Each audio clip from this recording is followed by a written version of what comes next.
Here's a message to the Arabs again. I'm going to say it one more time. You don't own Islam. Every aspect of Islam has its root in Africa. Tawheed has its root in Africa. Oneness, sajda, prostration, takbiring. You can see that on the walls of Kemet. You understand? This is an African origin religion. Prophet Muhammad just perfected it for y'all. You understand? And the reason you got a prophet was because you were savages. That's why you got a prophet. And you still are participating in savage ways right now, because what you are exhibiting over there in the East is not Islam at all.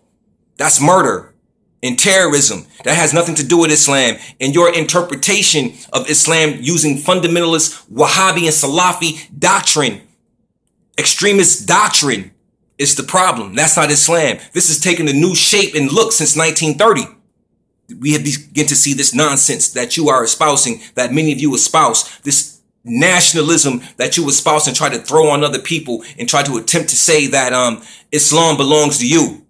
Islam belongs to no one. It's a universal religion. But it is said that Islam was given, and those who can't handle it, it will be taken away and given to someone else.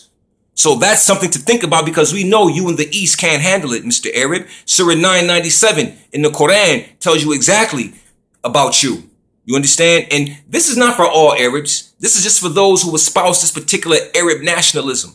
You know what I'm saying? If you can't read the Quran in Arabic, then you don't know what it says. You have no meaning. First of all, the Quran is based on and read from the heart. You understand? The same place we meet Allah subhanahu wa ta'ala, the heart. This has nothing to do with the translations. For verily, Surah 14:4 tells you, I have sent a messenger to every nation speaking the language of that nation, making the message clear. The message is Islam. You understand? So every nation gets a messenger or a warner or so on and so forth, just like we got one right here coming out of slavery. It was important that we had a warner when we came out of slavery, because we were in a state of cultural amnesia. So we were brought out of that. But the thing is this, I'm getting back to the point. You don't own Islam. It doesn't belong to you. It never did. You understand? You got it because you needed a remedy for your sicknesses. And you're still sick, and you're still exhibiting the same behaviors that you were exhibiting in the Jahiliyyah, the state of ignorance. You understand? ISIS, Hezbollah, Hamas, all of these terrorist groups under this fundamental doctrine, lying in bed with CIA and so on and so forth. We know what you're doing, man. And we see it. And for those of you who promote this nonsense, you Arabs who promote this BS and try to push this on children and so on and so forth, why don't you be the first to exhibit your love for the deen and jihad or whatever, and you go fight? And you go do what you telling these children to do and recruiting these kids to do out of these mosques out of Europe. Because I'm going to tell you something, that'll never happen in America. You won't see any of us being recruited by the Arabs. We don't even like you, to be honest, because you don't like us. I'm keeping it 100%. You understand? It's supposed to be no hate in Islam and all of this and no racism. And it's not the deen, it's the people inside of it. You understand? And we can see through that reality, man. We can see through it. And everybody can see through it. Right now on the planet, anybody of a dark complexion is going through it. You know what I'm saying?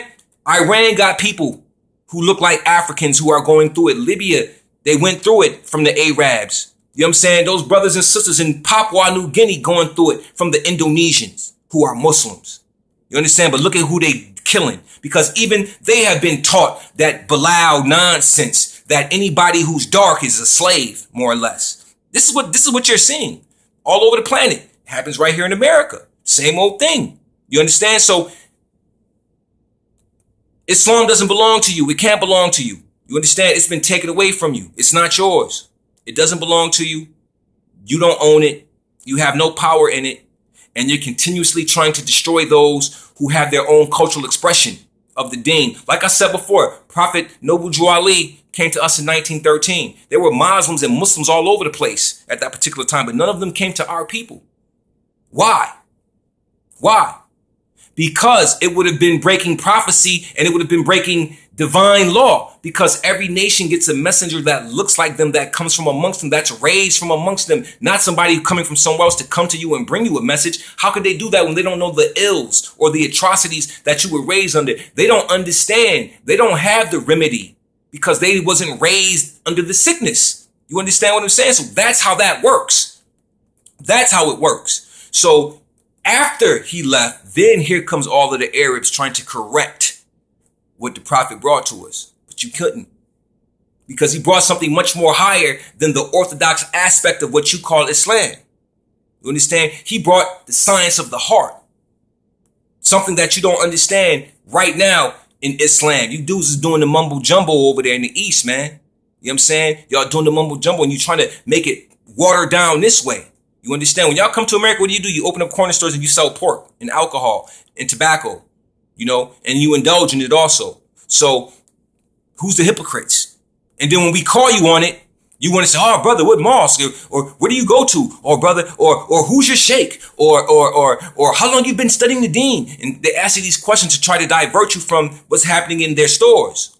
You see what I'm saying? So, because they know overseas, they'd be chastised tremendously for this type of behavior, possibly put on in jail or something, possibly even murdered. So with that being said, I just want to say this. Islam doesn't belong to you. It doesn't belong to anybody. It's a universal religion. But there are some of us who are demonstrating it much better and became the example for the rest of the Islamic world. Do you get it? Because that's what it's about. And watch who becomes the example for the rest of the Islamic world. Watch, because it's already taking place. It's prophesied that the Ummah would be raised in the West. That would be a light beckoned unto the rest of the world. So on that note, peace.